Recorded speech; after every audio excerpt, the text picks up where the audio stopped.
Hello friends, आपको फिर से स्वागत है मेरे चैनल पर। और आज जो मैं वीडियो बनाने वाली हूँ ये फिर से ट्विन फ्लेम टॉपिक के ऊपर है। ज़्यादातर जो लोगों को लगता है क्या थर्ड पार्टी जो होती है वो इविल होती है या ये एक ब्लॉकेज होती है जर्नी में। ज़्यादातर लोगों का क्वेश्चन ही होता है। तो आपको समझना चाहिए एक चीज़, जो थर्ड पार्टी है वो कैसे मैनिफेस्ट हुई। अगर आप 3D में ही देखोगे तो आपका जो ट्विन फ्लेम है वो भी अभी एक नॉर्मल इंसान की तरह ही होता है। उनमें कोई भी साइकिक पावर्स इस टाइम पे नहीं होते हैं। वो अभी भी एक दूसरी फ्रीक्वेंसी में, थर्ड डायमेंशनल फ्रीक्वेंसी में है। ठीक है, जैसे एक नॉर्मल इंसान है वो बिल्कुल एक ऐसे ही इंसान है। उनमें कोई भी वो साइकिक पावर्स अभी तक नहीं आई होती हैं। ठीक है, तो जब आप देखो, आप जिस एनर्जी में रहते हो आप वैसे ही एनर्जी को अपनी तरफ अट्रैक्ट करते हो। जैसे कि अगर किसी को चेस खेलना पसंद है तो उसको चेस प्लेयर्स अच्छे लगते हैं और चेस के रिलेटेड चीज़ देखना अच्छा लगता है। अगर किसी को फुटबॉल पसंद है तो उसको फुटबॉल रिलेटेड चीज़ें देखना अच्छा लगता है। उसी तरह आपके अंदर जो चीज़ है आपको वही चीज़ देखने का मन करेगा, उसी तरफ जाने का मन करेगा। तो आपका जो ट्विन फ्लेम है वो एक दूसरे परिवार में जन्म लिया है, एक दूसरे एनवायरनमेंट में जन्म लिया है। उसका एक दूसरा फिजिकल बॉडी है, उसके पास उसका अपना एक कॉन्शियसनेस है, वो अलग है। अभी वो डिवाइन कॉन्शियसनेस में नहीं आया है। ठीक है, तो उसे वही चीज़ पसंद आती है, उसको उसको वैसे ही चीज़ें पसंद आती है क्योंकि उसकी जो एनर्जी फील्ड है वो अभी थर्ड डायमेंशनल है। तो उसको वही सब चीज़ें अच्छी लगती है, जैसे कि थर्ड डायमेंशनल लड़कियां हो गई, या फिर ड्रिंक, अल्कोहल, ऐसे फ्रेंडशिप, और ये सब चीज़ें उसे अच्छी लगने लगती है क्योंकि उसके अंदर की एनर्जी ऐसी है। तो ऐसा क्या किया जाए जैसे कि उसको ये सब पसंद ना आए। तो अगर आप एक्सटर्नली कुछ भी करते हैं, जैसे कि थर्ड पार्टी दूर हो जाए या हमारा यूनियन हो जाए, ऐसे इसीलिए अगर आप कुछ मेडिटेशंस करते हैं या आप बस आप थर्ड पार्टी को अपने कनेक्शन से हटाना चाहते हैं और ये सब करते हैं, तो वो कोई भी वर्क नहीं करती। हो सकता है लॉ ऑफ अट्रैक्शन की मदद से वो एक पर्टिकुलर पर्सन जिसको आप थर्ड पार्टी समझते हैं वो उसकी ज़िंदगी में से वेनिस हो जाए, चली जाए, हो सकता है। लेकिन उसके अंदर की एनर्जी नहीं चेंज होगी। इसमें होगा ये कि भले ही वो एक थर्ड पार्टी चली जाए, वो दूसरे थर्ड पार्टीज में चले जाएंगे क्योंकि उनके अंदर की एनर्जी वैसी है। वो आपके पास परमानेंटली नहीं आएंगे, आपको चूज़ नहीं करेंगे क्योंकि उनके अंदर की जो एनर्जीज है वो अभी भी वैसे ही है जैसे बाहर की एनर्जीज। तो हमें फोकस अगर किसी चीज़ के ऊपर करना है तो इस चीज़ के ऊपर करना है कि कैसे उनके अंदर की एनर्जी चेंज हो। ठीक है, अगर आपके ट्विन फ्लेम के अंदर की एनर्जी चेंज हो जाती है, ठीक है, अगर आपकी ट्विन फ्लेम की ऑरिक फील्ड से एनर्जी चेंज हो जाती है, उसके अंदर वो डिवाइन कॉन्शियसनेस आ जाता है, तो उसको भी वही सब चीज़ें अच्छी लगने लगेगी। जैसे कि उसको भी मेडिटेशन से अच्छा लगने लगेगा, उसको वैसे पार्टनर्स अच्छे लगने लगेंगे, स्पिरिचुअल चीज़ें अच्छी लगने लगेगी, उसको साइकिक पावर्स मिलने लगेंगी। तो जो हमारा मेन फोकस है वो ये होना चाहिए कि जैसे कि वो अंदर से चेंज हो जाए, उसके अंदर की एनर्जी चेंज हो जाए, एनर्जी फील्ड चेंज हो जाए। तो उसके लिए हम क्या कर सकते हैं? अगर हम एक्सटर्नली कुछ मेडिटेशन करते हैं सिर्फ इसलिए कि वो चेंज हो जाए, तो वो चेंज नहीं होगा क्योंकि हम बाहर से फोर्स लगा रहे हैं। उसे सिर्फ हम अपने अंदर से चेंज कर सकते हैं क्योंकि आपको पता है, अगर वो आपका ट्विन फ्लेम सच में है तो वो आपके अंदर की एनर्जी है।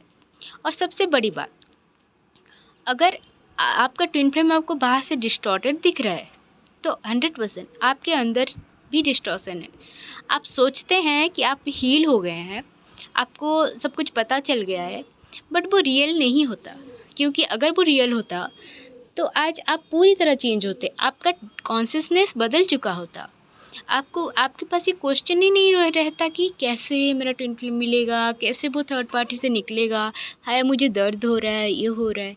ये नहीं होता। आपका पूरा पूरा फोकस अपने ऊपर होता, अपने सोल पर्पस के ऊपर होता।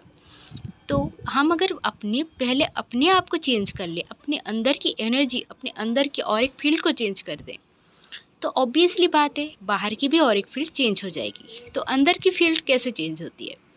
आपको पता है हमारे अंदर 3 नाड़ियाँ होती है, इंगला, पिंगला एंड सुषुम्ना। और हमारी चक्रा सिस्टम के बारे में तो आप सब जानते हैं। तो आपको पता है जो इंगला नाड़ी होती है वो फेमिनिन एनर्जी को रिप्रेजेंट करती है, जो पिंगला नाड़ी होती है वो मैस्कुलिन एनर्जी को रिप्रेजेंट करती है। तो हमारे अंदर की ये जो यूनियन है इंगला, पिंगला और सुषुम्ना, इनका बैलेंस होना सबसे ज़्यादा इम्पोर्टेंट है हमारे अंदर की फेमिनिन मैस्कुलिन एनर्जी का रियूनियन होने के लिए। ठीक है, अब उसके लिए आप क्या कर सकते हैं कि जैसे कि हम अपने अंदर की यूनियन क्रिएट कर सकें, अपने अंदर के ऑरिक फील्ड को चेंज कर सकें, तो उसके लिए एक जो सबसे आसान तरीका है, आप बहुत सारी ऐसे टेक्निक्स होते हैं जिसमें कि चंद्र नाड़ी, सूर्य नाड़ी और इंगला पिंगला नाड़ी को संतुलित करने के लिए चीज़ें बताई जाती है। अगर आप जाओगे यूट्यूब पे सर्च करोगे तो आपको बहुत सारी ऐसी चीज़ें, ऐसी बहुत सारी योगिक प्रैक्टिसेस होती है जिनमें कि आपको वो सब करना सिखाया जाता है। एक वो तरीका होता है और एक भी बहुत सारे तरीके होते हैं। मैं आपको एक सिंपल सा तरीका बताती हूँ जैसे कि आप कर सकें। तो आप अगर आप देखोगे योगी वरुणानंद नाम की एक चैनल है, एक गुरुजी का चैनल है, उन्होंने उसमें बहुत सारी योगिक प्रैक्टिसेस बताए हैं, बहुत अच्छी तरीके से, बहुत अच्छे से बताए हुए हैं। ठीक है, अगर आप उनकी चैनल्स में जाएं और आप देखेंगे कि इंगला, पिंगला और सुषुम्ना नाड़ी को कैसे बैलेंस करना है, कैसे आपको नाड़ी शोधन प्राणायाम अच्छे से करना है, क्योंकि हम बोल देते हैं नाड़ी शोधन प्राणायाम करना है, बट हमें उसका प्रॉपर कैसे करना है, क्यों करना है, ये हमें नहीं पता होता है। ठीक है, अगर आप जाएंगे तो उन्होंने पूरा डिटेल में बहुत अच्छे से समझाया हुआ है नाड़ी शोधन प्राणायाम के ऊपर। ठीक है, जब आप नाड़ी शोधन प्राणायाम को बहुत अच्छे से कर लोगे, बहुत अच्छे से कर लोगे तो आपकी जो अंदर की नाड़ी है वो शुद्ध होने लगेगी। शुद्ध होने के बाद वो धीरे धीरे यूनियन में आने लगेंगी, और जैसे ही आपके अंदर की नाड़ी संतुलित हो जाती है और वो यूनियन में आने लग जाती है, आपके अंदर बैलेंसिंग आने लग जाती है, तो बाहर से बैलेंसिंग अपने आप हो जाती है। आप अपने आप ही हील होने लग जाओगे, आपको पता नहीं चलेगा, पर आप धीरे धीरे करके पूरी तरह हील होने लग जाओगे।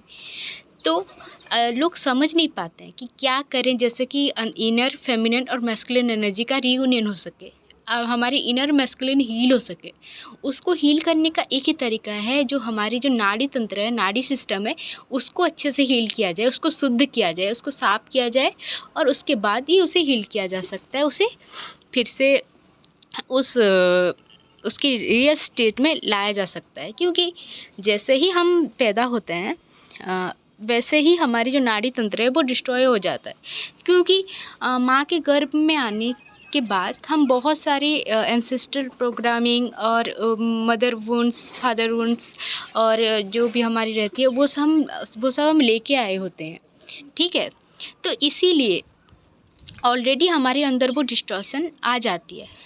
तो जब हमें पता चल गया है कि कैसे हम अपने आप को अच्छे से हील कर सकते हैं, कैसे हम अपने अंदर यूनियन क्रिएट कर सकते हैं, हम वैसे हो सकते हैं जैसा हम पहले थे, तो हमें उसके ऊपर बिल्कुल वर्क करना चाहिए।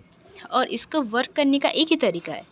पहले होता है चक्रास, जो कि हर वीडियो में बताया जाता है। मैं आगे चक्रास के ऊपर भी बहुत अच्छे से बताऊंगी, अभी मैं पहले नाड़ी सिस्टम के ऊपर बताती हूँ। ठीक है, अगर आप चाहोगे अच्छे से अपनी नाड़ी को शुद्ध करना, उसको बैलेंस करना, उसके ऊपर काम करना, अगर आप सीख जाओगे तो आपने 80% काम तो ऐसे ही कर लिया।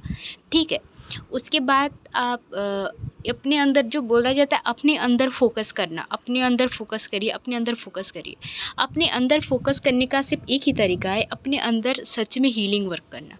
अपने अंदर हीलिंग वर्क करने का जो सबसे बेस्ट तरीका होता है, अपने माइंड को, जैसे कि राइट हेमिस्फीयर, लेफ्ट हेमिस्फीयर। हमारा माइंड आपको पता है 2 हेमिस्फीयर में डिवाइडेड होता है, एक लेफ्ट हेमिस्फीयर, एक राइट हेमिस्फीयर। वही है जो इंगला पिंगला नाड़ी हम बोल रहे हैं। इंगला नाड़ी हमारी लेफ्ट हेमिस्फीयर को कंट्रोल करती है, और जो पिंगला नाड़ी है वो हमारी राइट हेमिस्फीयर को कंट्रोल करती है। जो राइट हेमिस्फीयर होता है वो मैस्कुलिन साइड होता है और जो लेफ्ट हेमिस्फीयर होता है वो फेमिनिन साइड होता है। और इनका यूनियन मतलब आपके अंदर जो थिंकिंग कैपेसिटी है, आपके अंदर जो मतलब रीजनिंग पावर है, वो सब उसमें आता है। ठीक है, जब आप ये करने लग जाओगे तो आपके अंदर ऑटोमेटिकली बहुत सारी चेंजेस आने लग जाएगी। आगे आने वाली वीडियोस में मैं आपको लेफ्ट हेमिस्फीयर और राइट हेमिस्फीयर के ऊपर भी बताऊंगी। तो अभी जो सबसे मेन चीज़ होता है, अगर आप अपने आप को हील करना चाहते हैं, अपने आप को अवीकन रियल में करना चाहते हैं, तो आपको सबसे पहले अपने नाड़ी तंत्र के ऊपर ध्यान देना पड़ेगा। और उसके लिए जो मैंने आपको बताया, आप दूसरे चैनल्स में भी खोज सकते हैं। तो जहाँ पर भी आपको बहुत अच्छा नॉलेज मिले नाड़ी के ऊपर, नाड़ी तंत्र को सही करने के ऊपर, आप जाए, आप जानने की कोशिश करें, आप समझने की कोशिश करें।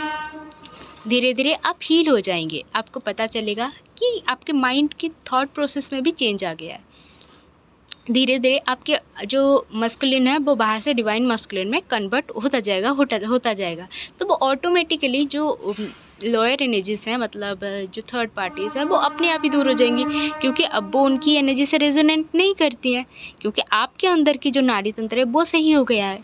तो आपका बाहर जो आपका डीएम है वो बिल्कुल उसी डिवाइन फॉर्म में आ जाएगा। तो ऑब्वियसली वो और कभी वो दूसरे लोअर टाइप की फेमिनिन्स की तरफ जाएगा ही नहीं, उसका मन ही नहीं करेगा ऑटोमेटिकली। तो आपको और कुछ करने की ज़रूरत नहीं है, आपको सिर्फ अपने ऊपर काम करना है, अपने नाड़ी तंत्र के ऊपर काम करना है, और अपने राइट हेमिस्फीयर और लेफ्ट हेमिस्फीयर ब्रेन के ऊपर काम करना है। और ये सब आपको प्राणायाम टेक्निक से आप कर सकते हैं। और बहुत सारे प्राणायाम्स की टेक्निक्स होते हैं, मैं आगे आने वाली वीडियोस में आपको बताऊंगी क्या क्या प्राणायाम टेक्निक आप कर सकते हैं, क्या क्या योगा आप कर सकते हैं। थैंक यू सो मच मेरे चैनल को देखने के लिए, मुझे सपोर्ट करने के लिए। Thank you so much.